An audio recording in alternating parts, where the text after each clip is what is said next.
जय जगन्नाथ।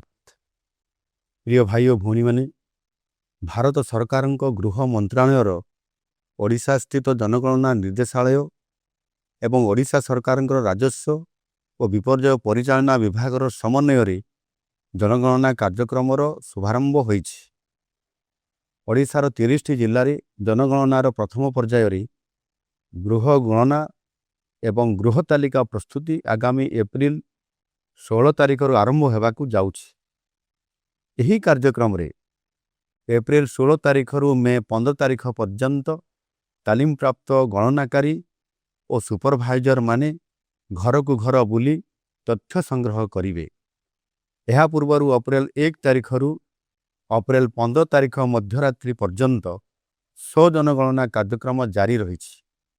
एथिरे self enumeration portal https://ac.census.gov.in माध्यम जनसाधारण निजर तथ्य निजे प्रदान करुछंती। आपण मानंकु अनुरोध, आपण जदि ए पर्यंत तथ्य देई नाहंती तेबे एही पोर्टाल रे निजर तथ्य दियंतु एवं जनगणना रे सहयोग करंतु। मु भी सेल्फ एनुमरेशन करिछि, आपण भी करंतु। एप्रिल 16 तारिख रु तालीम प्राप्त गणनाकारी माने घर घर बुली तथ्य संग्रह करिवे। एही तथ्य आम राज्य तथा देशर योजना प्रणयन और कार्यान्वयन सकाशे अत्यंत गुरुत्वपूर्ण।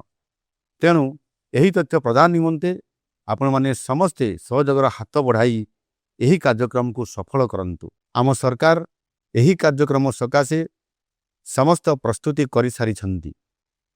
गणनाकारी आपण घर को जो समय तथ्य संग्रह करिवा पई जिबे तांकु सठिक तथ्य प्रदान करी आम राज्य तथा देशर विकास रे सहायता करंतु।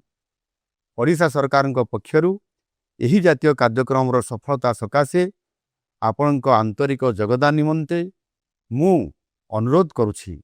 वंदे उत्कल जननी, वंदे मातरम, जय हिंद।